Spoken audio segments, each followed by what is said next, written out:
एवढा टॉप क्वालिटीचा माल आहे तरी बी व्यापाऱ्याने रेट लय कमी दिला आणि आपला 300 टन माल बॉक्सला कम्प्लीट झाला. लेबरनं डायरेक्ट 22 टीनच किळं धुतली आणि खाली लय फाण्या फेकून दिल्या व्यापाऱ्याने. डायरेक्ट माल आपल्या तांबरच आला होता आणि गाडी भरात आली संध्याकाळ. लेबरची आमची लागली भांडणं. तर नमस्कार शेतकरी मित्रांनो, सकाळी गाडी आली की सगळ्यात पहिल्यांदा असतं काम आपलं पाणी भरून घ्यायचं.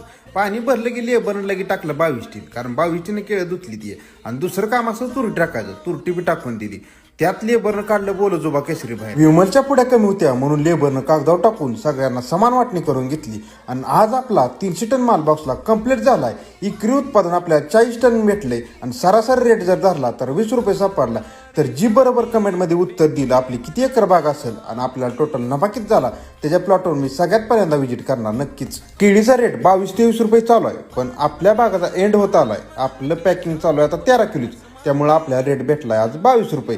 आणि सगळ्यात महत्वाचा मुद्दा हीच आहे की बागाचा शेवट होत आला तरी बी आपला बॉक्स पॅकिंगला माल जातोय, म्हणून आपण माल किती टॉप क्वालिटी सांभाळला असेल. शेतकरी मित्रांनो, केळीला जास्त फाण्या कधीच ठेवू नका, मापात फाण्या ठेवा.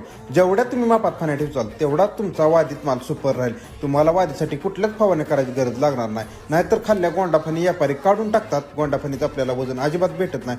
गाडी भरायला आम्हाला संध्याकाळ झाली आणि त्यात लेबर वेस्टेजचं बरोबर वजन देत नव्हतं. वेस्टेज कमी जास्त देत होतं, त्यामुळे सगळं वेस्टेज मोजून घेतलं. आजचा व्हिडिओ जास्तीत जास्त शेअर करा आणि तुम्ही आपल्या अकाउंटला फॉलो करा.